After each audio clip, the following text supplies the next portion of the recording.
Is that Dunkin's new holiday blend coffee? Sure is. Because sometimes the holidays just call for Dunkin'. What's in it? A spark of holiday spirit? A cup full of holiday cheer? Your very own holiday shopper? Actually, all that. And notes of molasses and dried fruit. Just the warming blend I need for that holiday hustle. Ah. Sit through the holidays with the $2 medium holiday blend coffee at Dunkin'. America runs on Dunkin'. Participation may vary. Limited time offer. Exclusions apply. Here's to getting back together. To planned lunches and unplanned cookouts. To grandma's recipes and smells that take us back. To passing down plates and traditions. Here's to warm embraces and familiar faces. To your best friends, becoming best friends. To scheming, dreaming, and food still steaming. Here's to laughter and love. To growing closer than ever. For all of life's get-togethers. Chinette, here's to us. Welcome to the Boneyard with Steve Robertson. As always, I am your good friend and host, Steve Robertson, here on the Maroon Friday edition of The Yard. And it doesn't feel good to lose. There's no doubt about it. Like all of you, there is such an emotional investment in this game. And when we don't win it, it stinks. And now we have to live with the result for 365 days. Now, one of the things I want to say right out of the gate, there were some opportunities Mississippi State had that they did not take advantage of. And at the end of the day, Ole Miss won the football game. You could say, well, Steve, there was the holding penalty and there was fake injury stuff and, we drop passes here. All that matters. It does. But at the end of the day, Ole Miss made the plays to win. Mississippi State didn't. That's why they're happy today, and that's why we're unhappy today. It's as simple as that.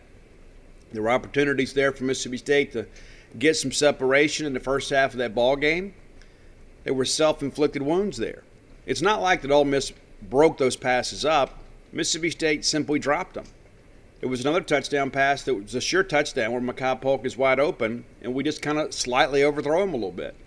You have to make those plays. And I felt then when those things happened, I even turned to Mike Nemeth and I said, man, you can't let a team like this hang around. And that's in no way being critical of Ole Miss, but like in a rivalry game like that, you get an early lead, you start building a little bit, the crowd was into it. You guys were great. But you start getting that crowd rolling, you start making this thing, maybe a little more emergent for them, and you limit them a little bit, I guess, on offense. And I thought first half defensively we were outstanding. But we're going to break all that down. But at the end of the day, no matter what is said, no matter what is tweeted, no matter what is posted on Facebook group, the bottom line is, when it came down to it, Ole Miss made the plays to win. Mississippi State didn't. And I really thought Matt Corral was the difference. And like all of you, I'm glad that he's leaving. The guy's outstanding. And when he first signed on with Ole Miss, there were a lot of people that were like, well, Dan Mullen's dropping them. And, Dan said, he doesn't fit our scheme. Oh, he absolutely does. I mean, just think about this for a second. Dan Mullen is probably still the head coach at Florida with Matt Corral as his quarterback. We talk about recruiting decisions and things like that, and we talk about, people's inability to recruit and their evaluations. Dan Mullen missed on that because Matt Corral has shown that he is capable of handling, the running component of that offense. Now, probably not a Rich Rod offense. John Rice is probably the better fit for that. But the reality of it is I think when you go back in hindsight and you look at the fact that Matt Corral now has he signed on with an Ole Miss team that was actually pretty poor when he did. He's led them to the first 10-win regular season in school history, back to a New Year's Six bowl game. Had a chance to win 11 this year and finish solidly in the top 10, and Dan Mullen's out of a job. It's pretty crazy how it all works out, right? Then he's saddled with Emory Jones, a guy that I don't think is capable of running that offense. But again, all the credit in the world to Matt Corral and his teammates. They made the plays to win. You're not going to listen to me make excuses for our team or for our play. We had opportunities. We didn't take advantage. It's as simple as that. Simple as that. But we're going to spend some time to break it all down. Got some recruiting news to talk about as well. We'll look at the rest of the weekend. We had some basketball activity last night. The women won yesterday. So the women remain undefeated. That's a pretty cool deal, right? They went up there and beat Dayton, and good for them. And then the men lose to Louisville last night and had made just one three-point shot. perimeter defense from the Cardinals is apparently pretty good. I haven't looked at any of that other than the final score and a few stats. Not going to spend a lot of time on that. This is about recapping, the game of the year that we lost. Simple as that. Let's thank our good friends at Bulldog Burger Company. Love them, love you, and I'd like to introduce you guys, if you haven't already met, Bulldog Burger Company, a great place to eat, a great place to work. So if you or someone you know is looking for work, reach out to Bulldog Burger Company. You can go to eatwithus.com, get more information. While you're there, maybe order some gift cards for somebody you know and love for Christmas. Many of you know a college student that could deserve a night out, or perhaps it's a date night, or it's a night out with the friends. And you can help fund all of that, if I can get it out, with that gift card from eatwithus.com. But Bulldog Burger Company, a great place. I love going in there. I love getting the spring rolls. I love the great restaurant quality hamburger. And as I've mentioned many times before, what I love the most is I get more than I pay for. Great food at a great price and a great portion. A lot of people are cutting back and then charging you the same price for less food than you were getting before. Not the case at Bulldog Burger Company. Absolutely doing it right. 3 great locations to serve you right here on University Drive in Star Vegas, Gloucester Street there in Tupelo, and of course, the new one, Lake Harbor Drive there in the Ridge and Flowwood area. Go by and check them out today. You'll be glad you did. Bulldog Burger Company, the place where people go to meet. M-E-A-T. All right, let's take a look at the game. As painful as it is, let's go through it. Well, the opening toss probably went the way we wanted it to go. Even though we didn't win, the net result was the same. Had we won the toss, I'm sure we would have deferred to the second half. That's actually worked out pretty well for us as of late.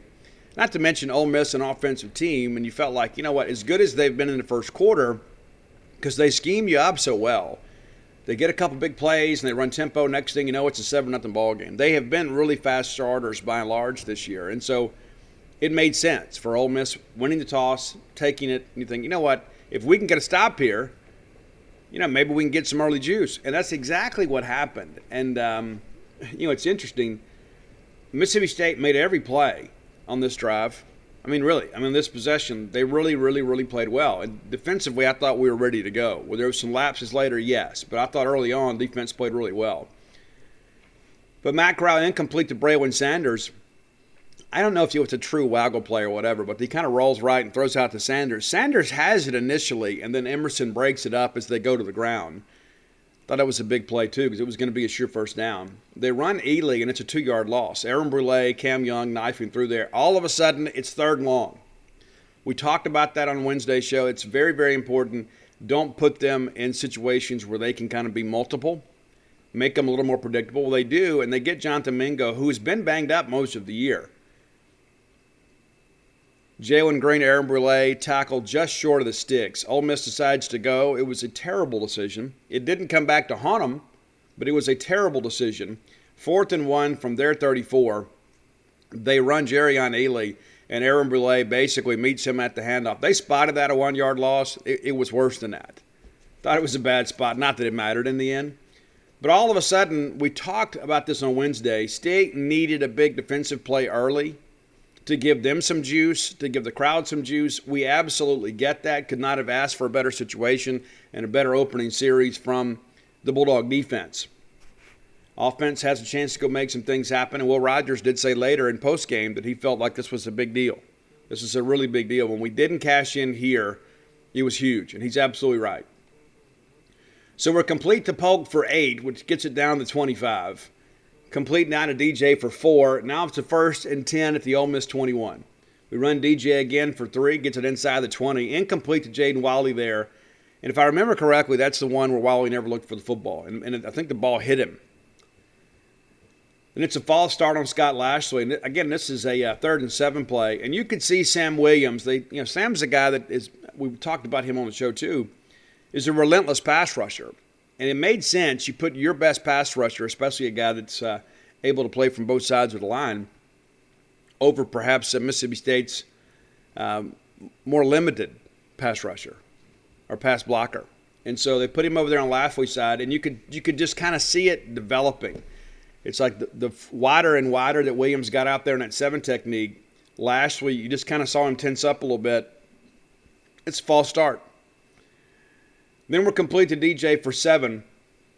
And then Nolan McCord comes out and knocks a 34-yard field goal in. And you say, well, we had this. I go back to the 2nd and 7 when Wiley and Rogers were on the same page.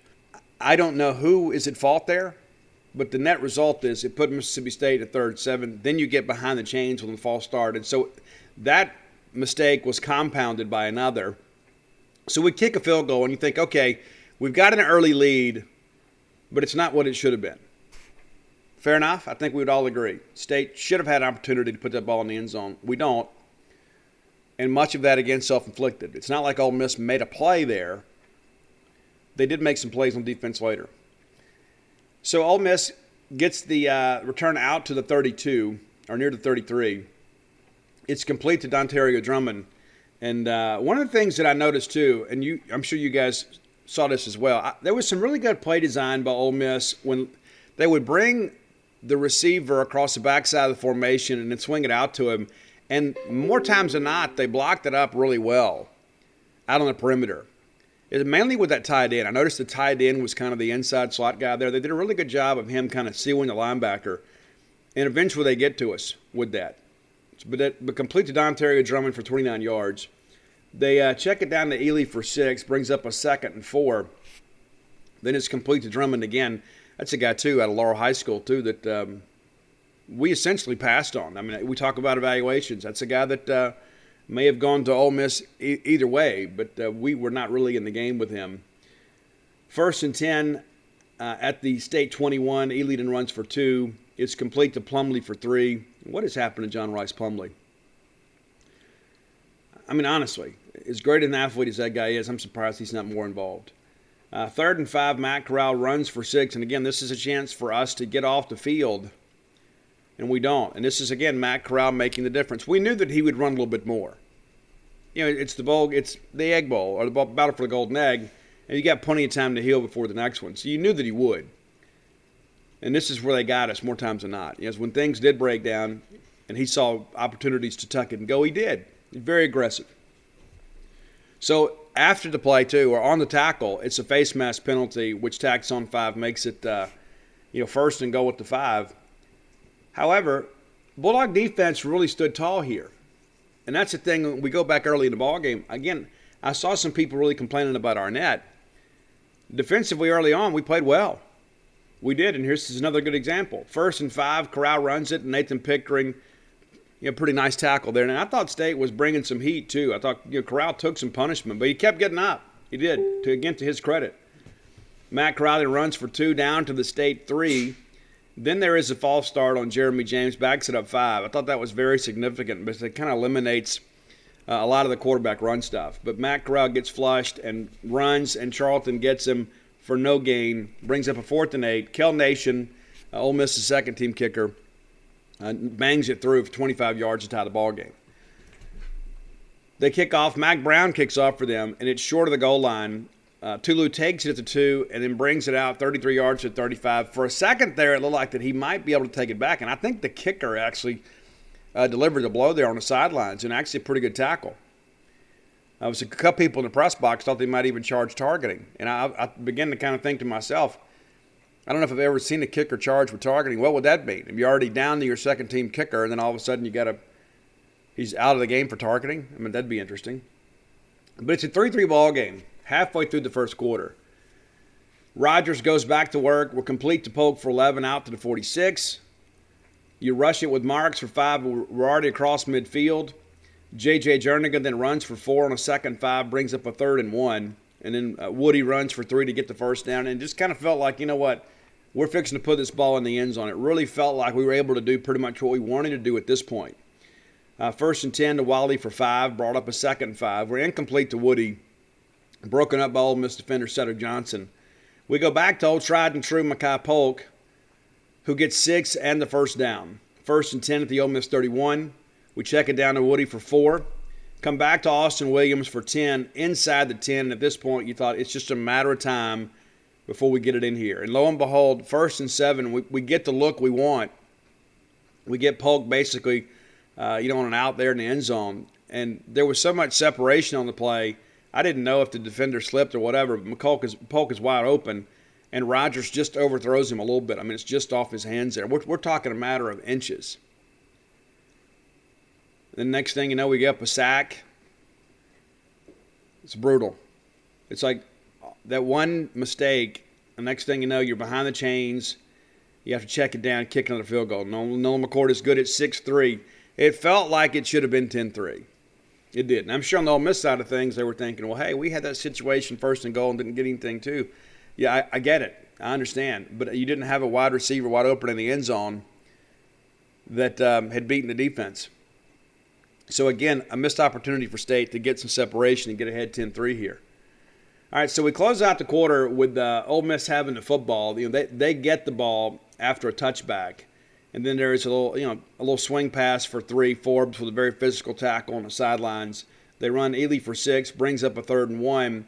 They go back to Ely, who I thought was really good, who had 9 yards on the play and picks up a 1st down. So that runs out the quarter. And while that was significant at the time, and I'd looked this note up, before this game, Mississippi State was 5-0 when they won the first quarter.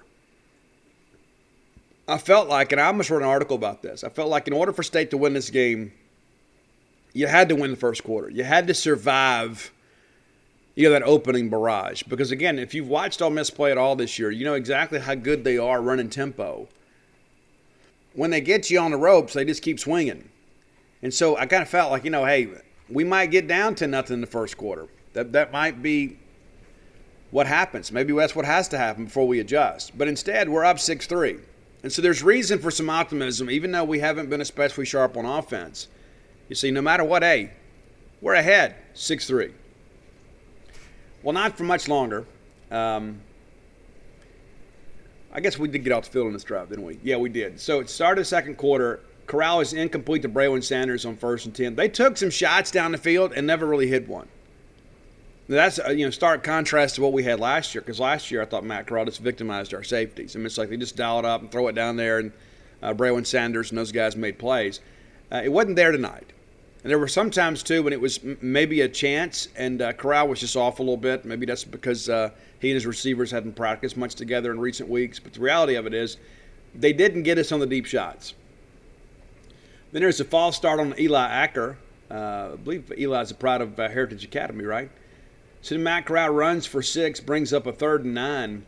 And, again, it's a chance for us to get off the field. Well, we don't. Not on this play.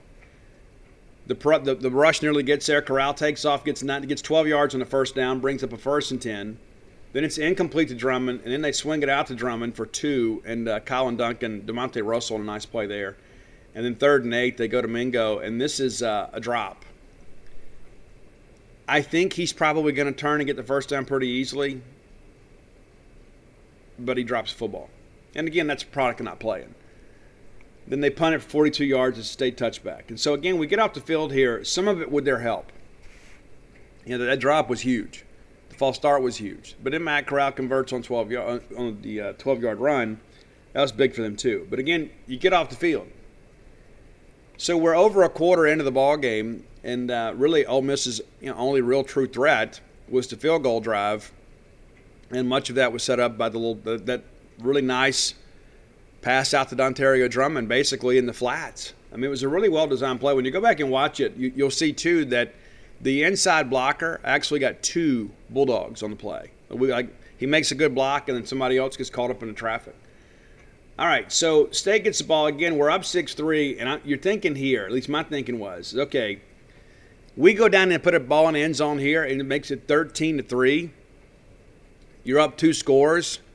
You're going to win the half. That's just kind of how I felt. You're going to win the half, and we're a second-half team. We should be in good shape. Man, you think if we can have a lead at the break, we got a chance to put these guys away. So, again, a great opportunity for the Bulldogs here. And we don't capitalize. We put together a good drive. We just didn't finish. And in the games that Mississippi State has lost, that's been the story of the game. All right, so we're incomplete to Jaden Wally to start. And, again, old tried and true Makai Polk. We go back to him for 12 on a 1st down. 1st and 10, DJ runs for 2. And then there's an offside penalty on Jamon Gordon. So we take the penalty, brings up a 1st and 5, give it to DJ, and he runs for a 1st down. I actually thought he was short. I thought he was a little bit short, and the next thing I know, they're moving the chains. 1st and 10, we go back to DJ for 3, then back to him for 6, brings up a manageable 3rd and 1. Let's just give it to him. What's that, 5 plays in a row? Wow. Dillon then runs for 5 and a first down. 1st and 10 at the Ole Miss 44. We go back to Polk for 9, and then they bring it back for an eligible downfield, and it was Cole Smith. As the play was unfolding, you look back and you see the guys down the field, and all of a sudden there's a flag, and it was a pretty easy call in that respect. Next thing you know, we're out to Will Rogers. Will Rogers' 23-yard pass to Mekhi Polk. Down to the Ole Miss 26, and again it felt like, you know what, they're not going to be able to stop us.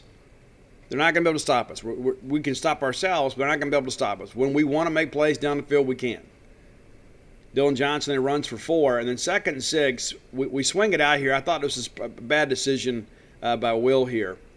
This didn't work out for us, but with that tunnel screen, we've worked that thing so much, and you got to run the play, but I don't know. But anyway, no gain on the play. It brings up a 3rd and 6, and then we end up they bring some pressure, and we're incomplete to Austin Williams, and so it's 4th and 6. We got a chance to extend the lead a little bit, right? And Nolan McCord misses a field goal. And again, this is when I go back to, it's like you look at this, a chance for State to get separation, and then we don't. A chance for us to build a lead, and we don't. And listen, give them some credit too. It's like in this position, they made some tackles here. It wasn't like that they just laid down and let us play 7-on-7 and we dropped the football. Maybe some questionable play calling here, but at the end of the day, the last 3 plays of this drive leading up to the missed field goal were a run for 4 and then a complete pass for no gain and then an incompletion.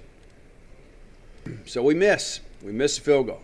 And then at that point, I'll be honest with you, my enthusiasm about our lead really kind of diminished. It's like, you know what, they're going to score at some point. Ole Miss is too good an offense. You're not just going to hold them down the whole ball game. At some point they're going to get some things going. Levy and Kiffin and those guys are two good offensive coaches. You're not just going to sit back there, with a future first-round draft pick and then not score. And this is again, you let teams hang around, you don't stress them a little bit, and next thing you know, you're in trouble. Well, that's exactly what happens. That is exactly what happens. It's like it really felt like State was in control at this point. State's in control of the ball game. And you look at it and say, you know what, these are all self-inflicted injuries here. We miss a touchdown pass, we miss a field goal. Guys, that's a huge swing right there. We had to kick the 1 field goal, but let's say you get the touchdown there, that's 4 points.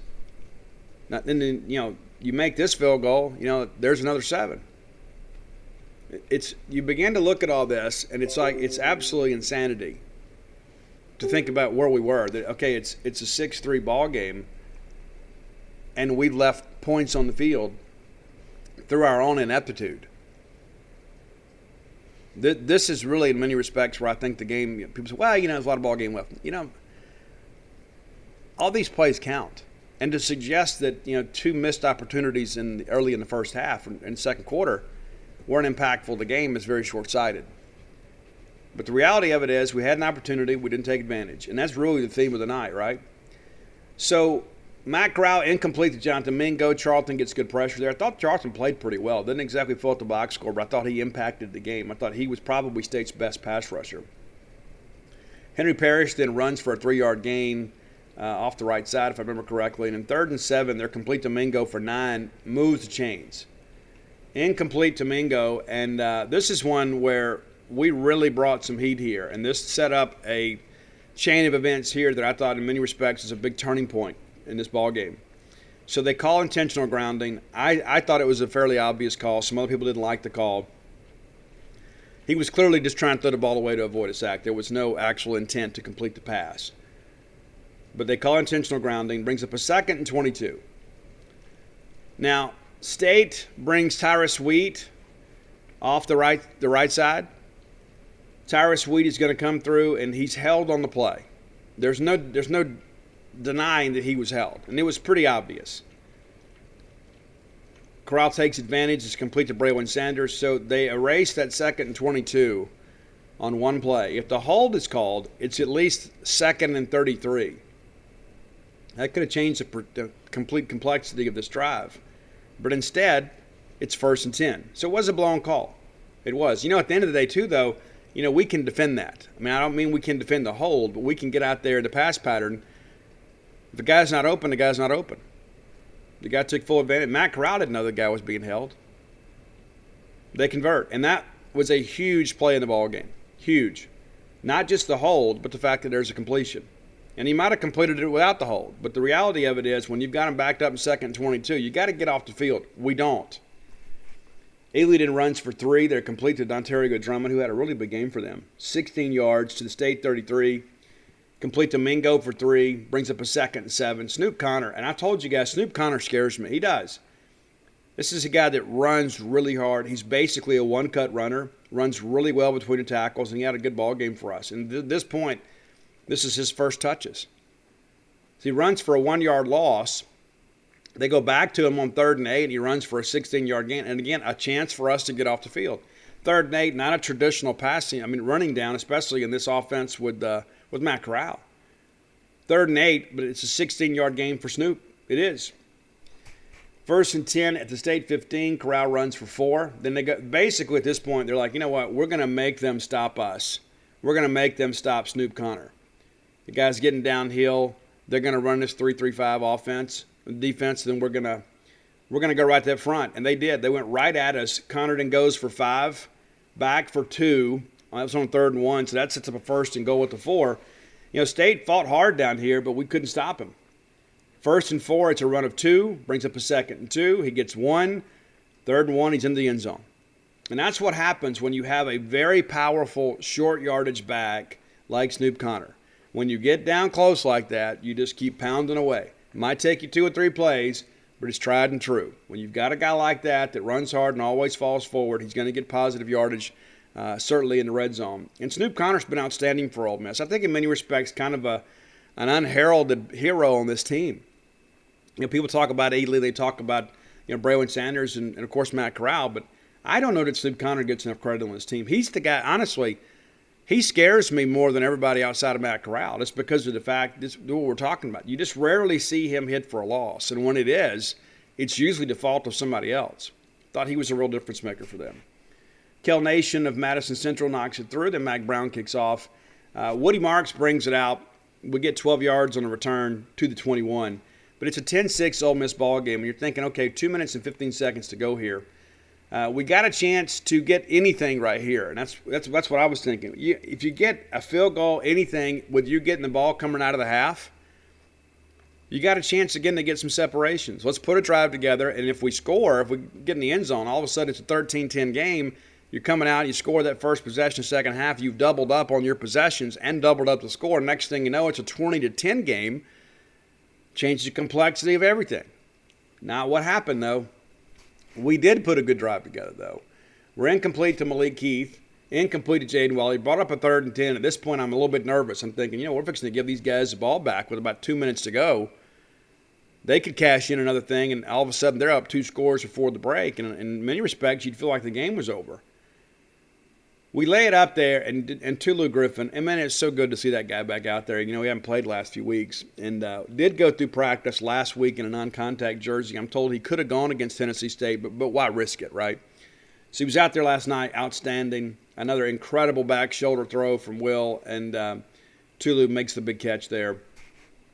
Incomplete to Austin Williams. They get a PBU there on the play. And then on 2nd and 10, what do? We lay it up to Tulu again. Let me back up a second. That 19-yard gain, I think that's the one where they initially charged target. It is. I didn't think it was targeting either. But I saw, anytime that you see that violent pitch of the head, they're almost going to err on the side of caution. They did. They go back and review it, and it's shoulder-to-shoulder contact, and it didn't look like that he really launched with the crown. So it didn't take long. They said, no, it's not targeting. And I actually agreed with the call. I know it would have been a big moment, obviously, to get Caden Smith out of the game. But I thought the right call was made. But didn't get. So again, we make this great throw to Tulu, and he just elevates and pulls it down. And this is why you go sign that guy. This is why he had 4 stars next to his name. It's because of his ball skills, his ability to elevate, his ability to make plays when the ball placement's not perfect. But on this play, it was. 32-yard down to the Ole Miss 28. Now you're thinking, well, hey, we might go put this ball in the end zone. And again, give Ole Miss credit if they kept us out. Some silliness happened. It did. So we're complete to Tulu again for 12, down to the Ole Miss 16. 1st and 10 again, and we swing it out to Marks for 11. And so what's crazy about all that, this is when the fake injury stuff started happening. And so I say fake injury because here's the thing. When guys keep coming back, and what's amazing to me, and maybe this is an observation that's lost on many, how come these cramps never happen to offensive players at Ole Miss? Why is it always defense? Like when they're getting gashed a little bit, why is it always then? And it's like it's usually the same one or two players. I'm going to be honest with you. If that defensive tackle, if he can't make it through a game without cramps, he doesn't need to be playing college football. I mean, how do you get cramps at this point in the year? I mean, the Ole Miss hydration plan must be the worst in the history of the game of college football. And so a lot of people have said, well, Steve, what can be done? I was talking to Mike Nemeth about this last night. You always have to err on the side of caution when there is an injury situation. What if it is real? What if it's not a cramp? What if a guy has torn a hamstring? What if a guy has torn an ACL or a meniscus or whatever? You always have to err on the side of caution. Now, but what you can do is you can prevent the team from receiving a competitive advantage from that. Because, everybody gets injured. Everybody goes to the sidelines. No, we're not going to do that anymore. And an injury, the defense is going to stay on the field. The coaches are not going to come out. The players are not going to go over. And what's so silly about this is like, what was a minute 9 to go? Ole Miss had 3 timeouts. You want to talk, just call timeout. It didn't make any sense. But there has to be some changes in this. And I understand that the SEC is looking into this, not this play, but this whole practice. And it's not just limited to Ole Miss. There have been some other people that have done it too. And while I'm at that too, Ole Miss folks, it's really tacky, and I know you're kind of the kings of that. When there is an injured player on the field for Mississippi State, to start your hotty-totty chant. I mean, you're supposed to kind of reverently sit there quietly while people are attending to the player. I mean, it's so tacky. But I shouldn't expect any more. But the reality of it is that really kind of changed some things. They had a chance to go over there and talk, and that's when we swing it out to Woody there, right out of the quote injury. And Woody gets it down at 1st and goal. And this is when the circus came to town right here. This is when we talk about missed opportunities. Well, here it is. And we had 3 of them. And I'll be honest with you, I thought Jaquavius Marks had it, was into the end zone. I didn't realize it was incomplete until the play was over. I mean, I'm like, hey, he's in. So Marks drops the touchdown pass. And then on 2nd and 5, we're incomplete. And they called a holding call on Cole Smith. And that's okay. We find a way again to get into the end zone. We go inside. We swing the wheel route out to Jaquavius Marks. And I don't know that Will Rogers could have thrown the ball any better. And Woody is going to stroll into the end zone. And we drop it. 3rd and 15. Tulu gets inside, elevates, gets a great throw, and drops a football. So 3 consecutive plays where State had a touchdown and missed it, and then lo and behold, we missed a field goal too. So we get nothing out of that. Nothing. So again, we go back early on, had to settle for a field goal when we missed a touchdown pass. There's 4 points. Had another drive that we had an opportunity to score. We end up attempting a field goal. We miss. Same thing here. And so you can kind of begin to see that the pain train is coming. We're not able to finish. And this field goal kicking stuff, but it's like, I just want to ask you guys this too, and I'm not throwing shade at any individual player. Please understand me. But some of you are fans that somehow think this is the Boy Scouts or something. Do you not understand now how important it is? I mean, Mike Leach threw our kickers under the bus. Well, here's the thing you didn't know. Is he met with all of them individually after that, gave them all a book to read, spend some time with them, talk to them about expectations. You don't see that stuff, though. You don't see any of that stuff. But the bottom line is when we get opportunities to score, we got to score.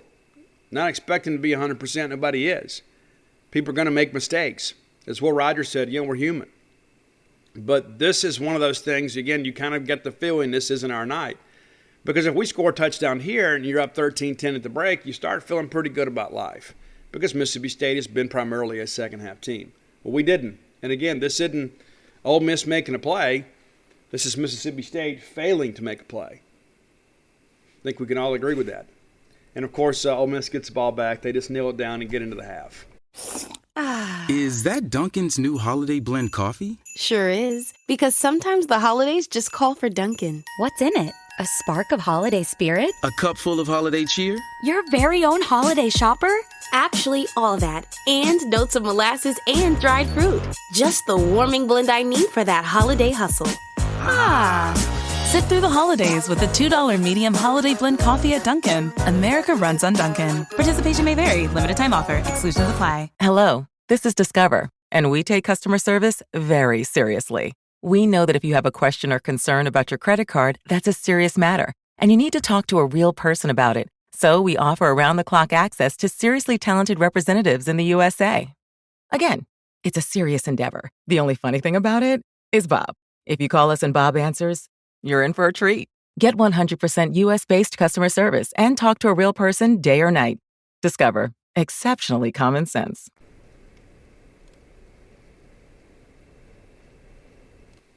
All right, second half. Mississippi State gets the ball first and a chance, of course, to go out and take a lead. It's 10-6. We're still lamenting the loss of some opportunities. And we get a touchback here, so it's 1st and 10 at our 25.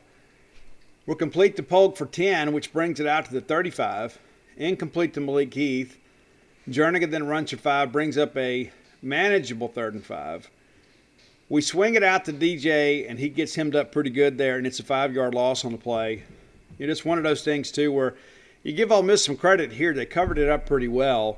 We had to take the underneath stuff and just nothing to get there. And then Archer Trafford with a 47-yard punt gets Dontario Drummond back to the 18. He actually nearly muffs it.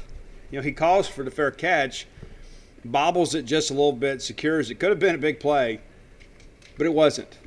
So 1st and 10 here, and this is where Ole Miss really began to take control of the ball game. First drive of the second half, complete to Ely for 9, complete to Drummond for 5, brings up a 1st and 10 at their 32. Ely then runs for 11. Now all of a sudden, Ely's starting to get more and more and more plays down the field.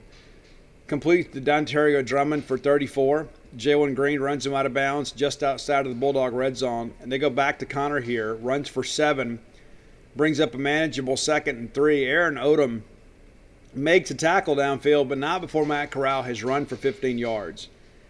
They get him at the 1, brings up a 1st and goal at the 1, and you know who they're going to go to. It's Snoop Connor. Again, 1 yard in for the touchdown.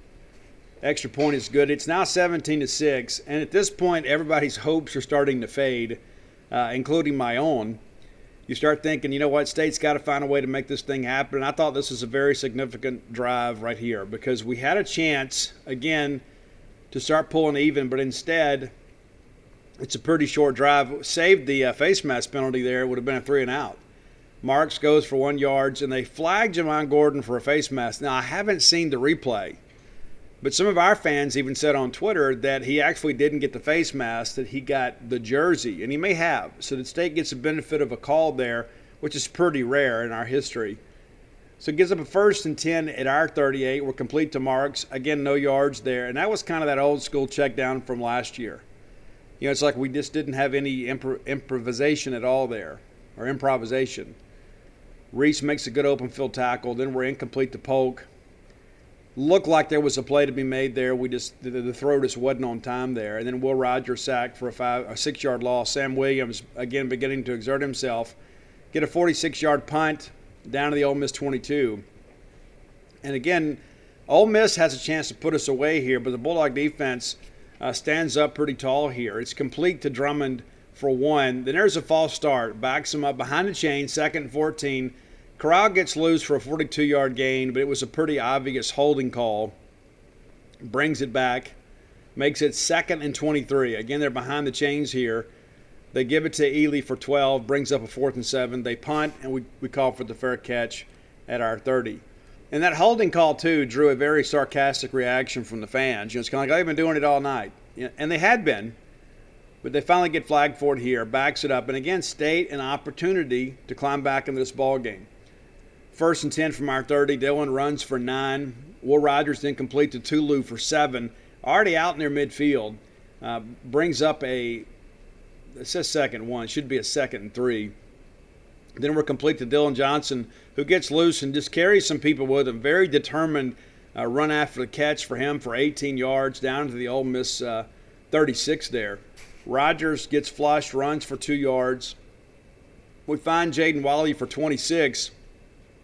Big play here. They actually flagged Williams for a hold on the perimeter. It looked to be pretty iffy. I'm sure if you're on the Ole Miss side of things, you say it's an obvious call. The state side said not much there, and there really wasn't a whole lot there. But at the end of the day, it's a penalty. But it's not a huge one. It brings up a second and 10. And then they get in our face a little bit, and we flag Lashley for holding. Now it's second and 20.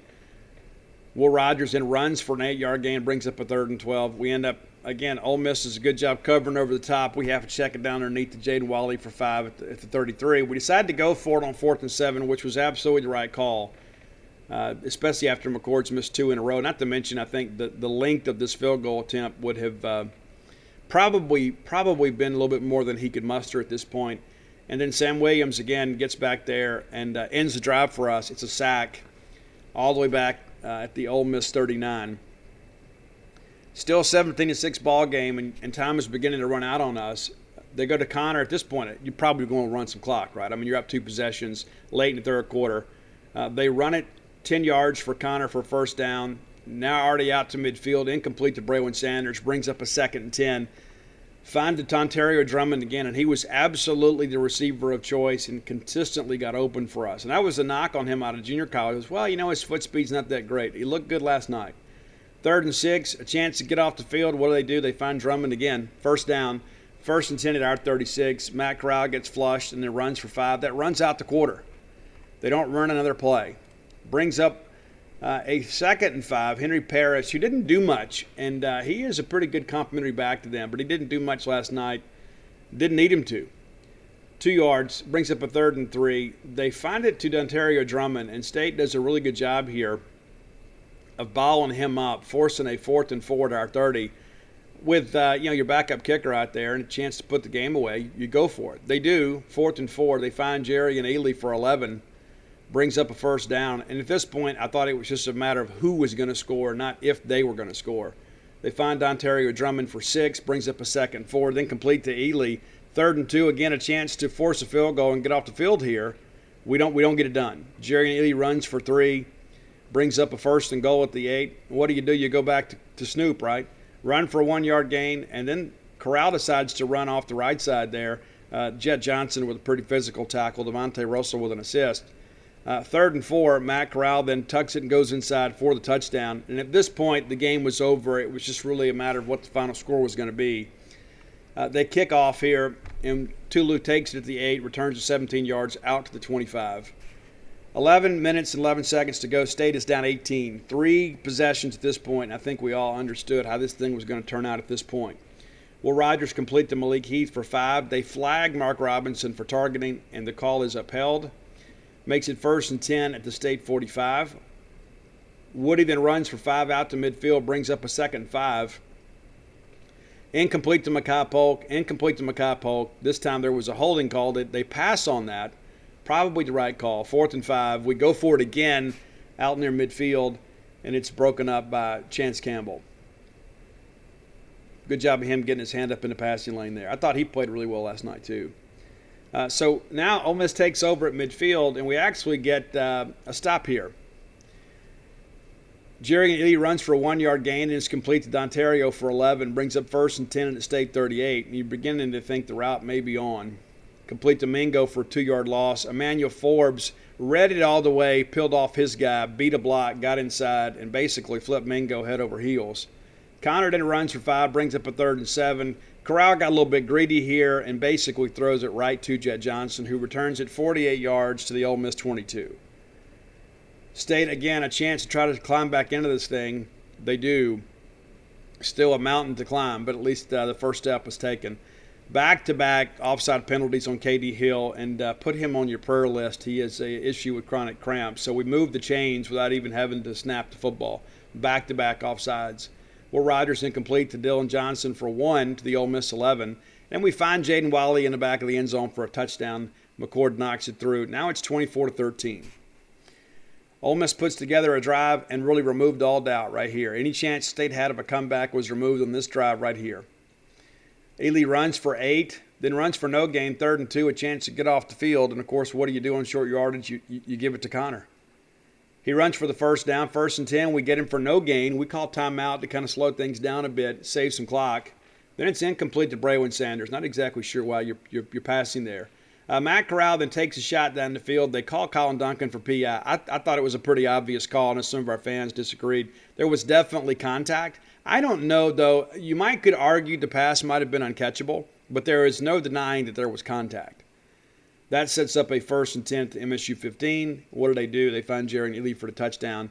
And at this point, the game is absolutely over. It's 31-13, so all the progress you made from the points off the turnover have been erased. 31-13. State gets the ball back at 5:26 at our 34 after a nice return from Tulu Griffin. Complete to Wiley for 12. Back to Marks for 7. Brings up a 2nd and 3. We get Polk for the first down. 1st and 10 at their 41. We're complete to Marks for 8. Now we're starting to roll a little bit, but it's a little bit too late. Woody then runs for 4. Complete to Tulu Griffin for 7. Makes a 2nd and 3. Woody runs for 2. On a little bit of a swing pass there, and then we're incomplete to Tulu. We go for it on 4th and 1. Woody gets it with ease with a 9-yard gain. We go back to him a play later, 11 yards into the end zone for the touchdown. We go for 2, find Makai Polka back in the end zone. Now it's a 10-point game, 31-21 with 2:26 to go. Need to get a stop and save some clock if we can. Well, we do that. Jerry on Ely runs for 3, timeout State. Ely goes for 4, timeout State. 3rd and 3, Ely goes for 2, timeout State. And then they go for it on 4th and 1 from our 40. Jet Johnson knives through and makes a big TFL there to give us the ball back on the turnover on downs. Just a minute 19 to go in the ball game, though. It's one of those crazy things, you know. See, mathematically you have a chance. Realistically, you don't. Well, Rogers complete to DJ for 11. Back to DJ for 17. DJ played well. Well, Rogers incomplete to Makai Heath. I think originally they called this complete, and they went back and reviewed it, and the ball was, in fact, on the ground. So it is now an incomplete, brings up a 2nd and 10 from the Ole Miss 31. All right, 1st and 10. So 2nd and 10, we find Makai Polk for 13 in the first down. Into the red zone we go. Incomplete to Malik Heath. Incomplete to Dylan Johnson. And incomplete to Makai Polk for 9. Brings up a 4th and 1. We hit Austin Williams to get it 1st and goal at the 5. We spiked the football. There's 5 seconds left. Incomplete to Jaden Wiley, and there is pass interference on Jake Springer, which gives us a 1st down at the 2. However, there is also a dead ball foul. Cam Jones hit for unsportsmanlike conduct after the play. So it gives us an untimed down from the 17, and Will Rogers elects to run for it. Not much of a chance to make it there, but the guy's a competitor. And there's your ball game. 31-21, Ole Miss wins, and they did win the ball game. Now, there were opportunities for us, obviously, but again, we go back to this. There are missed opportunities in every game.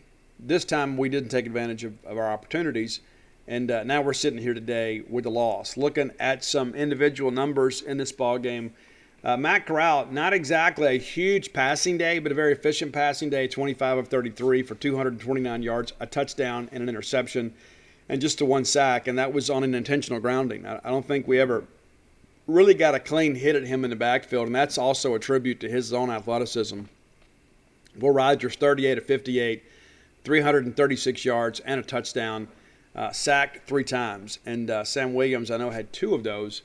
Jerry and Ely runs for 60. We held him below his average, but it just seemed like he had a lot of impact on the game. Snoop Connor, a couple touchdowns, 54 yards in the game. Matt Corral runs for 45. And then Henry Parrish, not much, second for two carries for just 5 yards. On the Mississippi State side, Woody Marks runs for 45, Dylan Johnson for 26, J.J. Jernigan for 9, Will Rogers a net of 4. Receiving, Dontario Drummond, absolutely the hero for Ole Miss, 13 catches, 133 yards. Didn't make it into the end zone, but that long play of 34 was very significant early in the ballgame. Ely, 5 catches for 43. Jonathan Mingo, 4 of 21, and again, he's just kind of returning. Probably will be much better health by the time they play a bowl game, which will be a New Year's Six game. Mekhi Polk, 10 grabs for 98 yards. Held out of the end zone. Tulu Griffin, 5 for 77. Dylan Johnson, 9 for 62. Wiley, 5 for 41. Woody, 6 for 29. Austin Williams, 2 of 24. It was pretty obvious they were trying to take him away from us on those possession plays. Malik Heath, 1 of 5. Malik Heath also goes through the senior day activities. Some talk behind the scenes that he is looking to go pro. All right, looking defensive numbers. Chance Campbell for Ole Miss, 12 tackles. Jake Springer for 10. Kedron Smith for 9. He will miss the first half of the bowl game after. He won't, not him. I apologize for that. Mark Robinson, 8 tackles. DeAndre Prince for 7. Otis Reese for 6. Sam Williams, 5. Not a lot, but even when he didn't make a play, he impacted the game. He does get 2 sacks in the game, but also had Will Rogers run around a good bit. Fred Peters, a quiet 14 tackles in the ball game. Nate Watson, 13 tackles, and is credited with the sack on the intentional grounding. Jalen Green, one of his better games as a Bulldog, has 12 tackles. Jet Johnson with 11, also with a tackle for loss. Aaron Brule, 7 total tackles, 2 of those for loss. There was some question this year, would Brule come out? I don't think he's had the season to do that, and I'm told privately that Aaron Brule will be back next year. That is big for the Bulldog linebacking core. Emmanuel Forbes, 6 tackles. Colin Duncan with 6. Had a couple of really physical plays there for him. Cam Young, 6 tackles, 1 with a TFL. So you run down the numbers here, and you look at it, and the difference in the ball game basically, is the fact that when given the opportunity, Ole Miss converted. State had 30 first downs, Ole Miss 23. Interesting, right? They outrushed us 159 to 84. We outpassed them 336 to 229. We actually had more offense than they did, 420 yards to 388. Again, the difference in the ball game is when they had an opportunity to get down low, they cashed in and scored touchdowns. We missed field goals, or we had to kick field goals. It's a difference in the game. As I said, the opener of the show, when it was time to make plays, they made them. And I thought perhaps the biggest statistic of the night, third down conversions. They were 11 of 18. We were 4 of 14. Time possession essentially equal. 4 down conversions, they were 1 of 3. We're 2 of 4.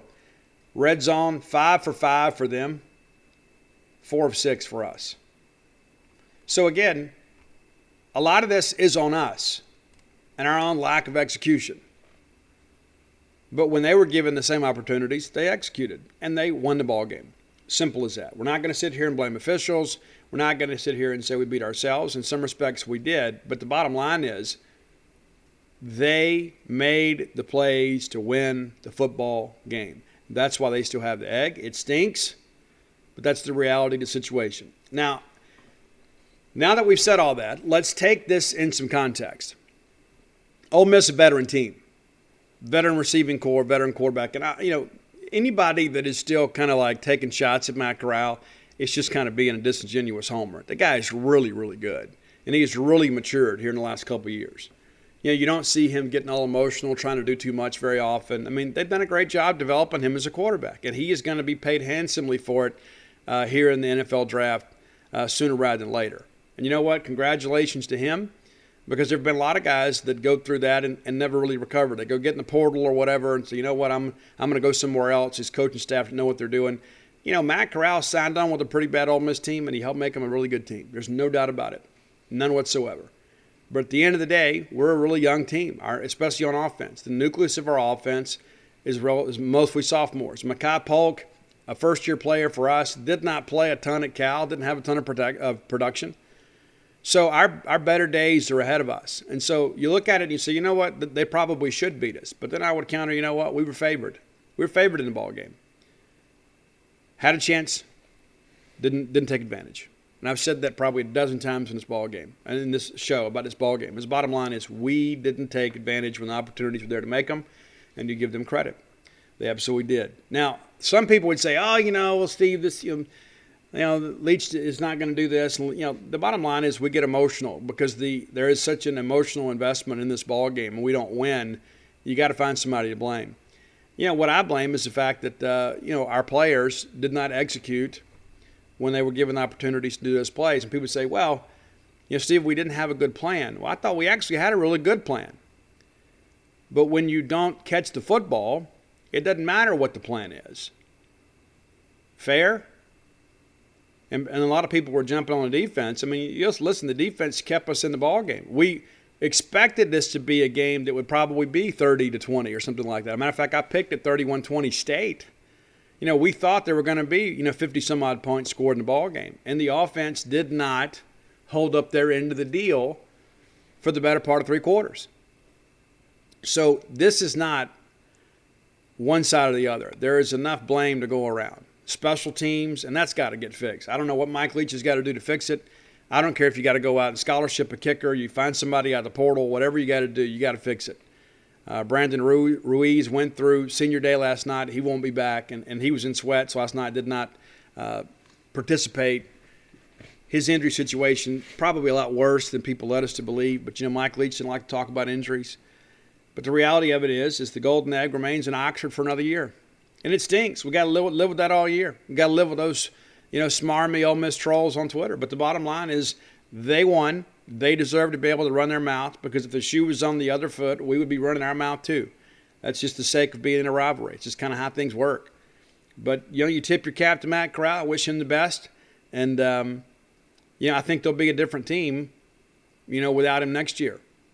But I do think as long as Lane Kiffin is there, whether they go get a transfer quarterback or not, they'll be okay. I don't think their high school guys are very good. I don't think, not on his level. That's kind of the point I'm trying to make. I think you've got some guys that can be good players. I don't know if you've got a guy that elevates your program quite like Matt Corral. There's a reason that guy had all those stars next to his name. Guy's really, really good. But, if Lane Kiffin stays, does Ole Miss go out there and get a transfer? I would say probably so. People say, Spencer Rattler. I don't know. But I think as long as Lane Kiffin is there, he'll be able to find a quarterback, whether it be a transfer or whatever. So that's something that kind of remains to be seen. I know many people are rooting that he would go to Miami. I don't think he leaves Oxford unless it's a place that he really, really wants to be. And Miami could be one of those things. But I don't think he takes a job just to take a job. I know there are a lot of people out there that have projected him to LSU. I don't know. I don't know how I feel about that. I don't know if that's going to happen. I don't know. I mean, why would you do if I could stay at Ole Miss and make all that money and not have to deal with the pressures of LSU, that's a win for me. Not to mention they beat LSU this year. Beat LSU pretty well this year. All right, it's time for today's Top 10 list, brought to you by closesofblair.com. Blair Chandler, a good friend of mine, a good friend of yours. It's a guy that knows his way around the mortgage business. He is an outstanding professional in an industry that's very, very competitive. But here's the deal. You don't care about any of that. You just want to find somebody that can get your loan closed as efficiently and as economically as possible, and that's Blair. Blair is a guy that's got in the top 1% in close ratio in the industry, works for Fairway Mortgage, one of the top mortgage lenders in the country, within the top 5. So this is not some fly-by-night, some problem that you're dealing with. This is a company that's going to be around. If you're looking to refinance your home, maybe you should. Maybe you're living paycheck to paycheck, and you're like, Steve, I can barely make it. I don't have any money to do the things I really want to do. I can't take my kids on a vacation. I feel like all I ever do is work and pay bills. Well, maybe you need to get your equity working for you and get some of those bills consolidated to lower your overall monthly payment. Blair can help you with that. Or perhaps you're looking to buy a home for the first time. Maybe you're looking to get a second mortgage. There's no loan too small, too complicated, too convoluted that Blair can't take a look at. And this guy will get you closed. I mentioned top 1% close ratio in the country. And by being a loyal Boneyard listener, if you just mention to him, hey, I heard about you on the Boneyard, he's going to pay for your appraisal. That's a really nice value. It's about a $500 value. There's a lot of expenses that go along with getting a mortgage completed. Anytime you can save a little cheese, that's a good thing. Blair's going to do it for you because he believes in keeping it in the family. He is a Bulldog himself, and I believe in doing business with Bulldogs. You should too. Give Blair a call or text today, and I'm going to give you his personal cell number. You're not going to get an office number or an 800 number. No, you're going to get the number to him. As they used to say back in the day, you can hit him on his hip. 601-500-2344. Again, that's 601-500-2344. Call or text. He'll get right back to you. This is a mortgage professional you're dealing with. It's a guy that knows what he's doing. Okay, so had we won, we would have had a special edition of the top 10 list, but we've lost, and so we're going to go with one of Roy's lists. Roy's been after me for a while to do this, and some of you guys love this band. And Roy, I will say, is one of their more ardent supporters. And it's Night Ranger. People say, oh, Steve, Night Ranger. Yeah, I know the one song. No, there's a lot of good songs. Night Ranger has several good songs. And they weren't a hard rock band. They were kind of rock radio. And they're really good. So we got a top 10 list here. Roy sent me, I don't know, a dozen or so songs that he liked. I listened to them all. I knew probably 8 or 9 of them, and so I have ranked them accordingly. Number 10 on our list is a power ballad, and it's a song called Goodbye. And that was kind of the thing, with rock bands. It's like you had to prove you could rock, and then you had to, show maybe more of your romantic side. So Night Ranger does on this track. Number 9, Rumors in the Air. I dig it. You'll dig it. It's another great up-tempo song. And again, it's kind of a common tale. It's like, hey, there's all these things that are being said and what's true and what's not. It's not a big surprise. Number 8, this is one that is kind of an underappreciated gem, I think, from Night Ranger. It's Eddie's Coming Out Tonight. And it's kind of, it's rocking, but it's got kind of a darker vibe to it. I mean, like, I like the bass line on it a lot. It's not really in your face. It's a pretty good medley, I guess, in some respects. It's like, and what I mean by that is it's not a composition of different songs, but there are some parts in this song that are kind of unpredictable, if you know what I'm saying. Like some songs, like you hear it, and after you've heard it through the first time, there are some changes that they do with this one that I think are really cool. Number 7, Sing Me Away. Really like this one. Love the harmonies on this one. I think you will too. That's one thing that I'll give Night Ranger a lot of credit for. It's like there are a lot of people out there, especially today, that aren't nearly as talented, that use a lot of the latest technology to make themselves sound better. That wasn't really the case. These guys could really sing, and you can tell on this song, Sing Me Away. Number 6 reminds me of that Michael J. Fox movie, because this was on the soundtrack. It's The Secret of My Success. I guess Helen Slater was the love interest in that one. It was a really cool movie. I saw it in the theaters in Jackson. I don't remember what theater it went to, but I remember I was so excited to go see it. Michael J. Fox at the time was one of the biggest stars in America. He made the jump from Family Ties to movies, and of course he was Marty McFly. Then they wanted to make him a little more mature, and this is it, Secret of My Success. If you can find that movie, check it out. It's pretty cool. And of course it's like, the underdog wins. They get the love interest, and they expose that everybody else is in charge, is corrupt, and that sort of stuff. But it's a good movie. It's a good song. Number 5, this is a great one. This is kind of about lost love. When you close your eyes, do you think about me? Right? We've all been there at some point. You want somebody to think highly of you, to think that you're attractive, to think that you bring some value to their life. And that's kind of what this song is about. Number 4, this is a song that I wish somebody would cover this today, because this is how I feel. I think this is one of those anthemic songs that probably doesn't get enough praise, but it's You Can Still Rock in America. And you can. Despite what other people will tell you, there are still some great rock bands out there. There are a lot of modern rock bands that don't get the regular radio play. I remember being a teenager, and those of you that lived on the Mississippi Gulf Coast and probably in the Pine Belt, you remember when there was Power 108, and like there, coming up a power pack with Debbie Gibson and Tiffany and some boy band. There was no power in any of that stuff. Like, here comes your power pack. Oh, give me a break. We could not get Motley Crue or Poison or Guns N' Roses played. I said, well, it doesn't fit our format. You know what? This is what people wanted to listen to. And so we kind of had to fight for ourselves. And MTV became an ally in many respects because, when they started playing the stuff at night, their ratings went through the roof. Then all of a sudden, rock music became more of the standard format, and then it was safer to play it on radio. And basically, I worked in radio for a while too. You probably didn't know that, did you? And so basically, the way that the station manager felt, like I could not add a song to our regular playlist until I could hit the top 40. So like we did the Casey Kasem and I guess we did Casey Kasem on Saturday and Shadow Stevens on Sunday. But once a song hit the top 40, we could add it to the playlist unless it was a new release, by somebody that was really big, And so that was kind of how life worked. And so radio was a different day back then. Nowadays, I don't even know what they play on terrestrial radio because I either listen to my Apple Music or Sirius XM. But you can still rock in America. You gotta work hard to find it. But you can still rock. And I think one of the things, too, is like teenagers today, I don't know that there are as many teenagers that gravitate to rock. Like when we were all coming up, rap was just kind of coming along. And there were a lot of people that were like, it doesn't really appeal to me. Nowadays, it's very mainstream. And in many respects, some of the biggest albums of the year are rap albums. I mean, Drake is not really my cup of coffee, but the guy's got a huge following. J. Cole, people like that. It's not really my thing. But I respect the fact that people are out there creating their craft and people appreciate it. And then, of course, there's a lot of country music. And what's interesting to me is like people that say, country and rap are very similar. They're not similar in any way whatsoever, except for the fact that in recent years, this new country stuff, they've added like a bass track to it or whatever. They've added like that to make it sound more dancey and hip-hop-ish, But I digress. Number 3, this is another one too. This is one of those ones like you know it and you may have forgotten who sang it, but it's Sentimental Street. Jack Blades, I thought, is incredible on this one. Jack Blades, we talk about the work that he did with Damn Yankees on the show before and the stuff he did with Shaw Blades. The guy is a phenomenal musician. Also has done some producing. This is one of his better tracks. Number 2, it's Don't Tell Me You Love Me.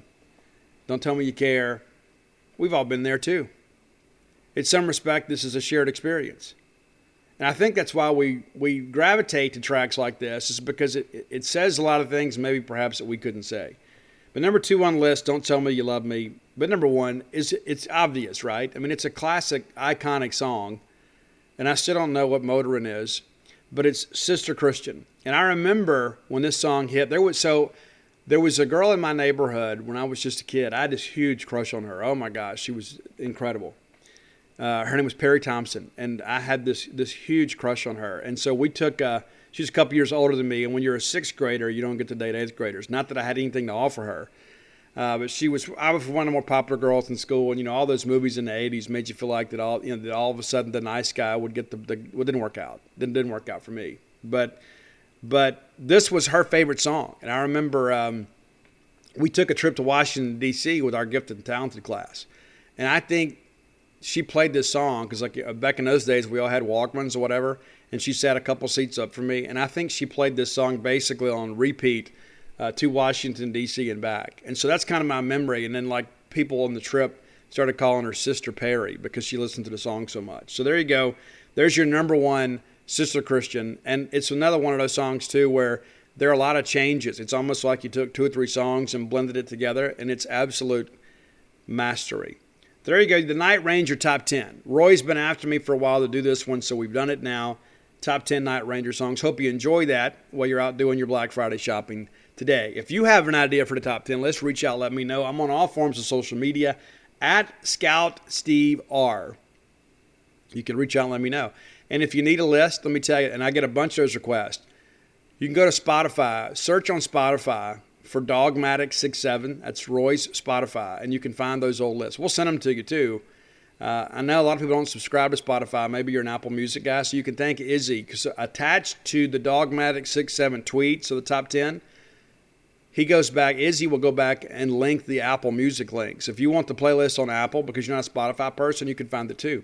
And I have a lot of people that say, hey, Steve, I love the playlist because sometimes I kind of get bored listening to the same old stuff. And so we're happy to provide that to you. Of course, that's free of charge. That's all part of your subscription to the Boneyard, which is free. And if it's free, I know it's me. All right, let's get to the next segment of the show, brought to you by Campus Bookmart. A reminder, too, I'm going to be down this afternoon at Bookmart and Cafe signing books downtown. I will be at Campus Bookmart tomorrow. I don't know how long that I'm going to stay, but I'm going to be down there tomorrow to sign some books. I know many of you will be in and around Starkville buying some Mississippi State merch for Christmas, because everybody's in town, all your nieces and nephews or whatever, and your daughters, and everybody's in, so everybody's out shopping. And so come by Campus Bookmart, and you can get signed copies of Flim Flam and Alpha Dogs and Blim's Oleander and Stark Villains right then and there. Come by, say hello. Happy to do it. I'll be there most of the day. You can watch some football with Stan the Man. We'll see. I don't know how long I'm going to stay, but I'll be there. I'll probably be there most of the day. But if you can't make it there, you can always order those books directly from Campus Bookmart when you're ordering your Mississippi State merch. Visit them on the World Wide Web at campusbookmart.net. And by being a loyal Boneyard listener, we'll save you some cash. Use promo code BSR, which stands for Beautiful Steve Robertson. And that'll get you free shipping on all orders over $50. Any order less than $50, absolutely incomplete. Again, that's campusbookmart.net, promo code BSR. All right, let's talk. What does this mean for bowl prospects from Mississippi State. Okay, so a Florida Bowl is completely out of the question now. So we lose, we're 7-5, and when you look at the standings, there's going to be some other teams that are going to be right there around us. So here is what I'm hearing. I understand that the Texas Bowl really, really, really, really wants Mississippi State and Mike Leach. And that's a January 4th. That's a Tuesday. I know it's tough for you guys to get there because you're coming off the holidays. It's like, we traveled for Christmas, and then there's New Year's. And so if at all possible, get there. But I understand Texas is probably the most likely option. Liberty Bowl, second. And again, that's a Tuesday game as well. What's the day after Christmas, I guess? And so that's what we're looking at beyond any surprises. So we can forget about going to Florida. That was like we talked about. People were like, well, we got shot to get Sugar Bowl. It was slim of that ever happening. And now we've removed all possibility. And so that's what we're going to be relegated to. So again, let's kind of frame this up a little bit. At the beginning of the year, we'd say, hey, we're going to make a ton of progress on offense. Will Rogers is going to throw for over 4,000 yards for the first time in school history. And I don't know if you guys realize this. Maybe you do. Maybe you don't. Will Rogers threw for 336 yards. He only needed 270 last night to move into number 3 all-time in the SEC on a single-game passing record. Number 1, Joe Burrow. Number 2, Mac Jones. Both of those guys would have played 15 games. Is that right? So Will going to play 13 games. Not going to catch him. If he does, that would be one of the greatest performances in the history of the bowl season. But to think in his first full year as a starter that he has put up the third most passing yards in a season in SEC history is pretty significant. That's a nice building block moving into next year. But what if I told you, hey, we're going to have a winning record this year? You'd be like, hey, just fine. We're going to have a winning record. We're going to go back to a bowl game. We're going to extend a bowl streak. And no matter what happens in the bowl game, we're going to end the year with a winning record. You'd be like, hey, I'll take it. We set the over-under this year at 7-5, and that's exactly what we hit. So it's a push. I told you guys I thought the floor was 6-6. The ceiling was 8-4. We nearly got there. And we can say in hindsight, you know what? We probably should have gotten there. But we didn't. 7-5. So are we satisfied? No. Are we pleased with some progress? Yes. Did we leave some wins on the table? Absolutely we did. But I think when you look at this and you're honest with yourself and say, you know what? This was a nice, solid step forward in year 2 under Mike Leach. Will there be some changes in the offseason? Yeah, absolutely. And I'm going to prepare you now. Here in the next few days, there are going to be some guys going to transfer portal. They are. Not going to be main contributors for you, but you're going to have some guys go in the portal. And here's what's going to happen. Because I could almost call the names, but I'm not going to because I want to embarrass these people. There are going to be some people that are going to run to their Facebook groups. Oh, what in the world is going on? Well, these guys want to go play football, and they're not going to play here. And so they need to use what's left of their eligibility to have an opportunity to play. If you had a chance to go play, like, my dream's been here to play at Mississippi State, but I've been on the bench for 3 years. I've played some on special teams. I've played some in some blowout games, but I really want a more significant role. I'm not going to get it here. I've got my education. Even if I don't, maybe I need to reboot this thing. Maybe I stepped into a pool of water here that's a little over my head. Maybe I'm not good enough to play here. So let me go somewhere else and get a fresh start. You can't begrudge that to anybody. It doesn't mean that something's wrong at Mississippi State. But there are going to be a handful of players, I would say as many as a half dozen, that are going to be in a transfer portal. Some of them will end up going to junior college because that's what they need to do. Go to JUCO, get reps, get some stuff on film, get better, and have a chance to go somewhere else. Some of these guys might get picked up by another Division I program. That doesn't mean that anything's wrong at Mississippi State because you know what? This is going to happen to every team just about around the country, but you're only acutely aware of what happens at Mississippi State because that's what you love. You live in the big maroon bubble, right? And so we don't realize this is happening everywhere. But be prepared. There are going to be a handful of players in the portal, 24, 72 hours. I mean, it's going to happen now that the regular season is over. Because here's the deal. It's December 15th, man. That's the signing period opens in December. So you got to have some guys thinking, you know what, hey, I got to take some visits. So I got to let these schools know that I'm available. So the sooner they go in the portal, the better it is for them. And it is not anything to do with you or me or the Cowbells or Mississippi State. The bottom line is they've come here and they're not able to play. And so they're going to go somewhere else. So don't panic when that happens. Don't panic. It's going to happen. I've told you before on the show, and I'm not joking. Now that we're our feelings are hurt after losing to Ole Miss, there are some people that I told you guys before, they're not happy unless they're miserable. And so misery loves company, so they want to make you miserable too. So we've lost the Egg Bowl, and then they're going to be, oh my gosh, we got to get rid of Leach. We're losing our team. And there'll be players that they don't even know that are going in the portal. Something's wrong. No, nothing's wrong. It's just people want to go play football. All right, let's take a look, too, at the rest of the SEC. This afternoon, the 2:30 game, CBS game, Arkansas, Missouri. I told you guys I picked Arkansas in that one. So let's look ahead to the weekend. Georgia is at Georgia Tech. Georgia wins that game big. I think Georgia Tech will be spirited and make it a game, I don't know, for maybe a half. Maybe. I just don't think they can score. Florida State is at Florida. Guys, I picked Florida State. One of these teams ain't going to make a bowl game. And even though it's going to be in the swamp, I just think Florida State has a little more juice right now. Neither one of these teams are great. It's going to be a sloppy ball game. It's the 11 a.m. game on ESPN. It's on Saturday. We'll look forward to that. Alabama and at Auburn, that's the CBS game. And that's the thing about rivalry week. We're going to have a chance to watch football all day long. And it's going to be good quality games. It really is. I don't think this is going to be one of them.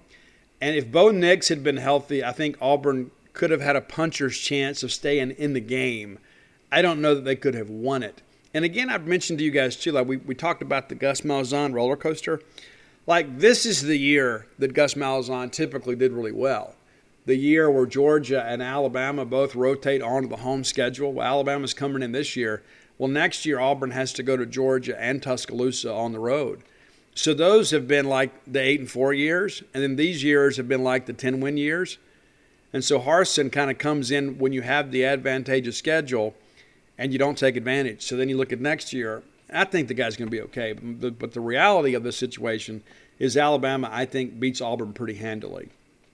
I don't think that's a surprise, not breaking news by any stretch, especially with Auburn having to play a backup quarterback. Now, they'll come out. They'll be ready to play. Those kids are going to play hard. They just don't have enough. Vanderbilt is at Tennessee. And it's, I know that it's an in-state school, but these teams are not rivals in any respect and haven't been for probably 70 years. But Tennessee will smash Vanderbilt. They will absolutely smash Vanderbilt. I looked this up a couple days ago, and I think the last time Vanderbilt won an SEC game was like October of 19 when they beat Missouri. So, again, they're looking at, second consecutive year of not winning an SEC game. And many of these games as of late have been a little more competitive. So you'd like to think they're kind of trending in the right direction. I mean, since we beat them 45-6, they lose to Mizzou by 9. Kentucky gets them 34-17. But, Vanderbilt came back in that second half and competed. They never really threatened, but they competed. And then, of course, they lose to Ole Miss 31-17. But they made that a ball game all the way down to the fourth. And I don't think that's going to happen this week, though. I think Tennessee, being at home, knowing what they're playing for, I think they have a chance to they could play their way, I guess, into a Florida Bowl. And you say, well, Steve, that we're 7-5 too. They could be 7-5, but and all that's true. But I think there's a possibility that they end up. I know that Liberty Bowl would love to have them. I don't think there's any question. But where they end up will be awfully interesting. And so I won't be the least bit surprised if they get a better bowl game than us. I won't be. So I'm kind of prepared for that. And there will be a lot of this message board discussion if that happens. If we both finish with the same record, 7-5, 4-4 in the league. So we're basically similarly situated. But if they get a better bowl game than us, don't be surprised. Just telling you.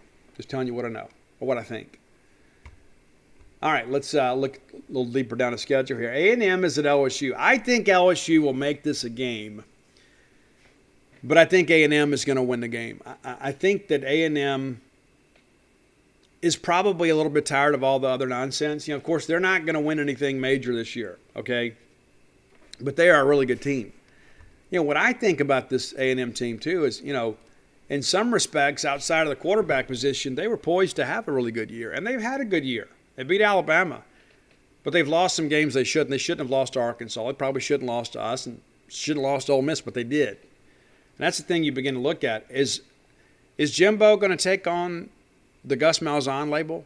Where it's like 1 year you're fighting for the playoffs and the next year, you're maybe in the Music City. You know what I'm saying? It's like, I think, like many of you, I think Jimbo's a little bit overrated.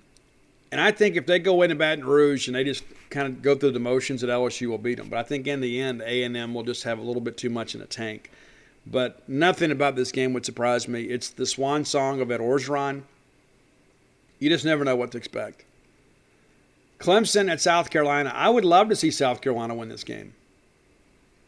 I absolutely would. I don't think they will. I think Clemson just has too much on defense for them, but they've got to find some offense. But it is at South Carolina. Win or lose, you got a lot of believers in Beamer ball. That guy's made a lot of people look really silly. He really has. Shane worked tirelessly to get that job, got in with some donors to kind of help push his cause. And he gets a job, and people are like, Shane Beamer, really? And what has he done? He's got him bowl eligible. I figured they were probably a 4-win team this year. And what did they do? They find a way to go win some games. They beat Florida. That's one of the biggest surprises in the world to me. I don't think it'd be a big surprise if they beat Clemson. I just don't think they will. And that's tonight. That's a 6:30 game. And then you've got Kentucky and Louisville. I'm picking Louisville in this ball game. It's at home. Louisville has played a little bit better. They found some offense as of late. That was the problem early on. They just couldn't score. And so I think Kentucky, and maybe I'm wrong about this, but I think Kentucky will probably pout a little bit. And what I mean by that is, it's like, when Georgia or Alabama or Auburn and all these teams kind of get these high expectations, people expect that. You know what I'm saying? It's like, okay, we embrace the expectations because we're here. We're at Alabama, Georgia. Kentucky is basically Mississippi State of the East. And when you've got a team that has kind of been up and down with them, and as I mentioned to you guys, a couple shows back, Stoops has had a couple of good years, but he's only a few games over 500. So they're up and down a little bit. And so everybody's like, before they played us, hey, Kentucky's got a chance to be 11-1. They could play their way into the playoffs. Well, now you're 8-3, and you got to go on the road and play your rival. Maybe I'm reading too much into it. I just think that Kentucky has found some offense, but I think this is a high-scoring game, and I'm going to go with the high-scoring team.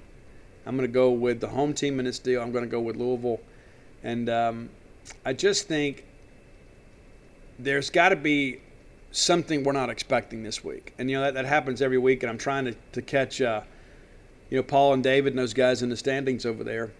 They've gotten, I believe, too much in Missouri. Missouri has cost me deeply this year.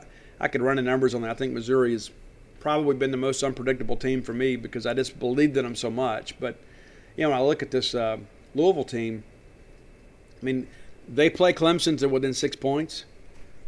And then they beat Syracuse 41-3. And they beat Duke 62-22. I just think they've kind of found some things late. Yeah, and not to mention, they were in a lot of games early on. The big loss for them, of course, is the Florida State game. But, they lose at Wake 37-34. They lose to Virginia 34-33. So this has not been a bad team. They just kind of struggled to have some offense early on. And when it mattered most. But that's how we go. So here you go. Last regular season slate picks. We're going to Arkansas, Georgia, Florida State, Alabama, Tennessee, A&M, Clemson, and Louisville. That's what we're going to do. All right, last segment of the show brought to you by Portico. Portico, bringing a great community to a great place to live at Starkville, Mississippi. Here's the deal, man. There are a lot of you that have always thought, hey, I would love one day to move back to Starkville, or I would love one day love to live in Starkville. Listen, I absolutely love it here. And it's not just because of the fact that we're, so close to Mississippi State. That's a huge benefit, right? I mean, like, where are most of my happiest moments in my life? Many of them have been right here in Starkville, Mississippi. Driving back and forth with my kids to go to ball games. And, it's like, so it's cool to be here and have access to that kind of whenever I want it. That's great. But here's the thing. Starkville is a great place, period. The people here are great. The restaurants here are great. The service is great. It's just got the hometown feel. And then I get the added benefit of, my greatest passion, which is covering Mississippi State. So it's a win-win for me. I know many of you feel the same way that I do. And maybe you don't want to go to everything. And I'll be honest with you. When I first moved up here, I wanted to go to absolutely everything. Absolutely everything. And then after a while, you kind of you find into your own routine and you kind of get settled. But it's so nice to have that as an entertainment option. But I love the people here. You will too. Let me tell you, Portico is a great place to live. It's close to campus, 1.1 miles away. You turn off 82 on the 12, and the very first right will take you to Portico. That's how close it is. Very easy access to 82 and 25. So you don't have to fight all that traffic on 12 when you're trying to get out of town. You just jump up there on 82 and go around. Get on 25, next thing you know, you're on your way to Jackson.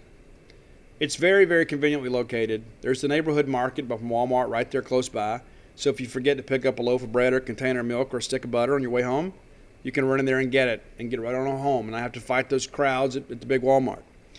You can get a 2-bedroom, 2-bath home up to a 4-bedroom, 4-bath home, a home that fits your lifestyle and your needs. And here's the thing, if you're ready to move now, you're not going to be able to because phase 1 is completely sold out. Phase 2, you can have some say, though, picking your lot and your house plans. And so that's something that I think is kind of unique, too. And so you know what? Hey, Steve, we're not looking to move right now anyway. We want to spend Christmas in the old house, and then we're going to move maybe in the spring or summer. You need to reach out to my friend Brooks Bryan, former Diamond Dog. Brooks Bryan got a lot of great stories to tell. Saw his lovely wife, Beth, last night at the ball game. And one of the things that I like to do, I know you guys probably feel the same way I do, I want to do business with people that I respect and appreciate. I want to do business with winners, and that's Brooks. I wouldn't be involved with this guy if I didn't respect him. Brooks will take care of you. 601-416-8075. Again, 601-416-8075. Brooks Bryan, a guy that loves Mississippi State, a guy that loves Starkville, part of a great group of people that are bringing this great residential development to Starkville. That's the thing, too. We're a growing community and got a lot of new construction here, and I don't know that any of it compares with Portico. Make Portico your next move. All right, so we begin to kind of turn our attention towards college football recruiting. The December signing period opens December the 15th. So starting this weekend, on Sunday, we can have in-home visits for the first time in 2 years. So that's going to get cranked up. And so you're going to be seeing pictures of coaches and players together on Twitter. Young people will be sharing those, and your coaches will be out. It's interesting. Think about it. If you're a kid, it's like, hey, I saw Nick Saban on TV, and now Nick Saban is having dinner at my mom's house. I mean, those are the crazy things sometimes you see. It's just surreal sometimes. But to look at the Mississippi State recruiting class, it's been a good week on the recruiting trail for State. State's picked up 3 receivers now in the better part of 10 days. Mississippi State currently, with the new additions, ranked 23rd in the country with 18 commitments, back in the top 25. Got a chance to finish solidly in the top 25. I don't think we might get to 20, maybe 19 or so, which would be remarkable because State has had very few top 20 classes in our history. Last year, the best recruiting class in Mike Leach's career, rankings-wise, according to 247 Sports. You got a chance to beat that this year. And it is a good year in State. I said that all along. Last year was a really bad year in State, and I hate to say it that way, but the reality of it is we didn't have a lot of depth in the class. We do this year. But the highest rated player on the team right now in the class is Marquez Dortch from Loosedale. That's the wide receiver that we flipped from Ole Miss. He added some company this week. That's Xavier Thomas, who committed yesterday. We talked about Caden Pope earlier in the week, and that surprised me because he didn't say much. He didn't give you a whole lot. And even when I interviewed him after his official visit, he just didn't have a pretty good idea of what he wanted to do. He had an eye on a handful of schools, including Tennessee and Auburn, Memphis, Mississippi State, and just wasn't sure what he wanted to do. Just said he was having a difficult time figuring things out. Well, he's figured it out, and I don't ever count out Dave Nichol and Steve Spurrier. But you go get Xavier Thomas, and he makes Mississippi State's Thanksgiving Day a little better. Good player, for sure. And rated a 4-star by 247 Sports. His composite rating is still a 3, but he is a 90 according to 247 Sports, and rated as a number 50 receiver. Pretty impressive. So here is who we beat out to get him. I mentioned some of this earlier in the week, and I'm a little perplexed why he doesn't have more Power 5 offers, because if you look at his film, you ask yourself, what are we missing? And breaking news, Skip Holtz is out at Louisiana Tech. Out. There were some people that one time pushed him to be a candidate at Mississippi State. He is going to be fired at Louisiana Tech. All right, so Mississippi State obviously does offer Xavier Thomas, and then he was a former Louisville commitment. And the rest of the offer sheet is kind of nondescript. It's like you look at Liberty, UL Lafayette, Louisiana Monroe, McNeese, Memphis, Nickel State, Southern Miss, Southern U, Tulane. I think some other schools like Prairie View.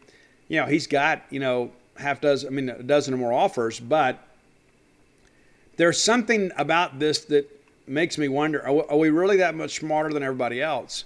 Because when I look at his film, this guy's explosive. What worries me a little bit is who's going to get the LSU job. What are their needs? What are their evaluations? Do they circle back to him? Because I think he is good enough to play in the SEC. I think he is good enough to play at LSU. Now, LSU was very, very heavy on wide receiver commitments last year. So maybe they don't have another need for him, and it is a good year for wide receivers in the state of Louisiana. It seems that's always the case. But we've got him. And so now you've got 18 commitments. And, we've made some adjustments to the commitment list. A couple of DBs have been taken off there. Tyler Woodard and Jontarius Elam. Wish those guys the best. But you got 18. You got 8 guys from Mississippi, 3 from Alabama, 3 Louisiana, 2 from Georgia, 1 from Tennessee, 1 from Texas. That's your quarterback, Braden Locke. Currently 4 receivers committed. We signed 6 last year. 6. 3 offensive linemen. We'll add 2 more there. Maybe a third one. A 6th one, excuse me. We got 2 guys on the defensive line. Got to get 2 more. Probably need an older edge rusher. Whether it be from the JUCO ranks or from the portal, we need another edge. We got 2 linebackers. Beginning of the year, we were talking about just taking 2. Well, we've got 2.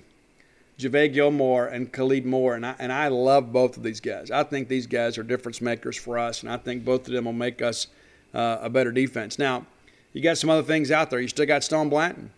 A lot of people have asked. I said, for the first time, I'm really having some concerns about this with Stone. I felt all along that he would be a Bulldog, but the fact that he's waiting to commit on signing day does give me a little bit of a pause. I mean, well, what's going on here? What's really happening here?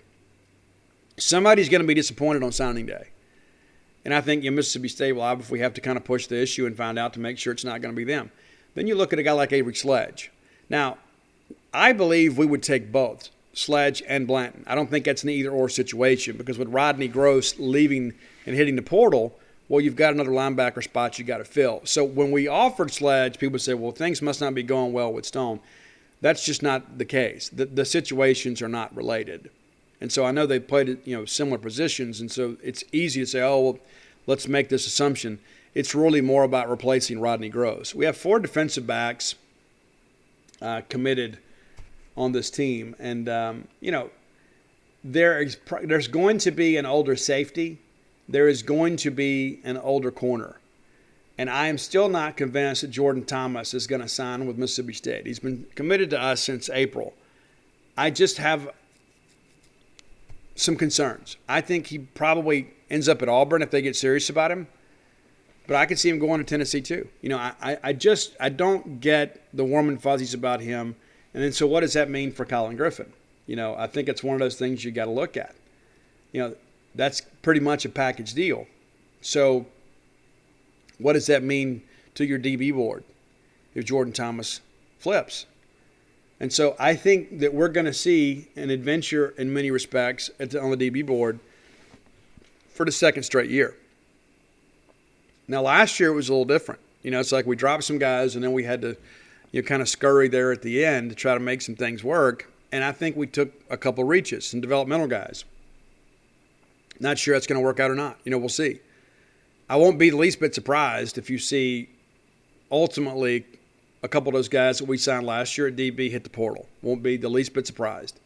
So I think you're going to see a DB-heavy class, and I think what you're going to see in the next couple of weeks is you're going to see a big push at older defensive backs, junior college and transfer portal guys.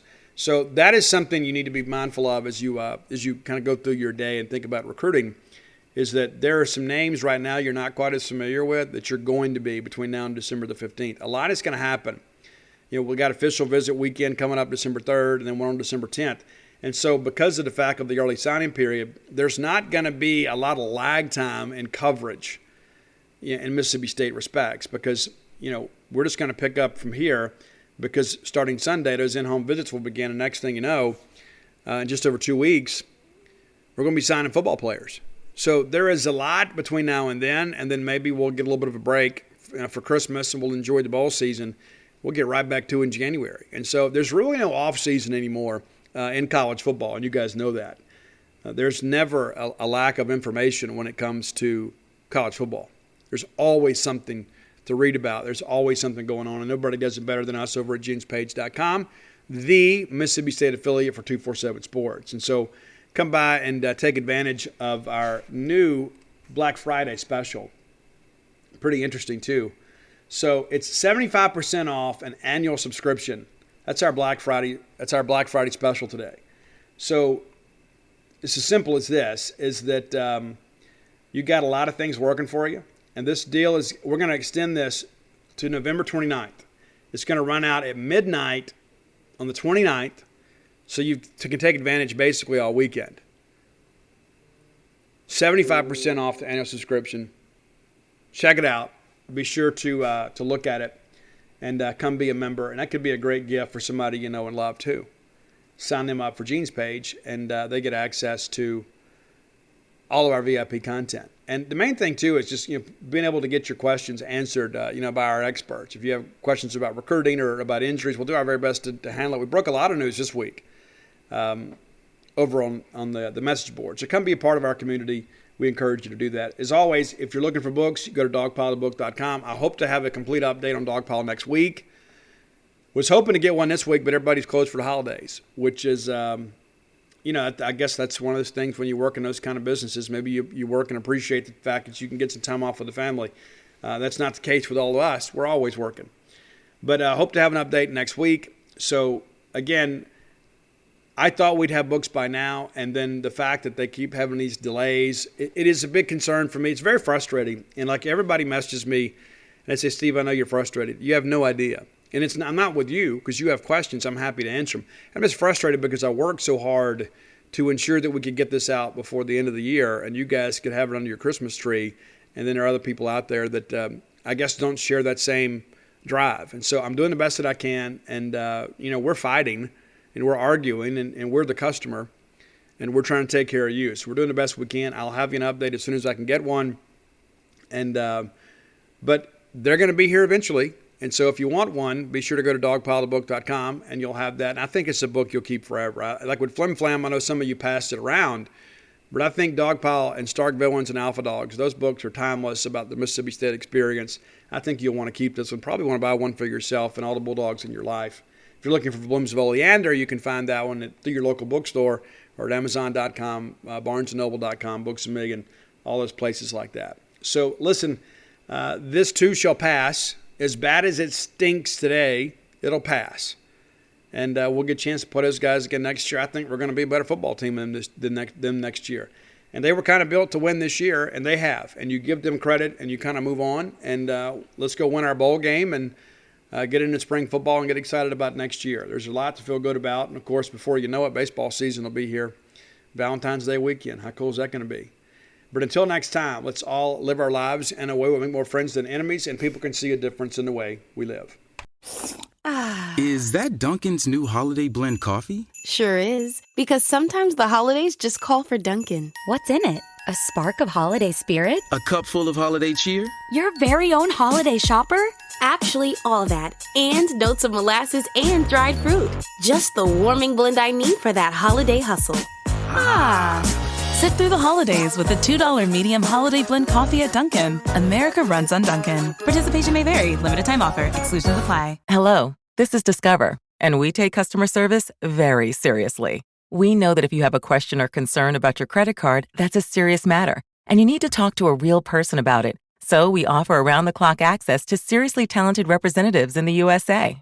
Again, it's a serious endeavor. The only funny thing about it is Bob. If you call us and Bob answers, you're in for a treat. Get 100% US-based customer service and talk to a real person day or night. Discover. Exceptionally common sense.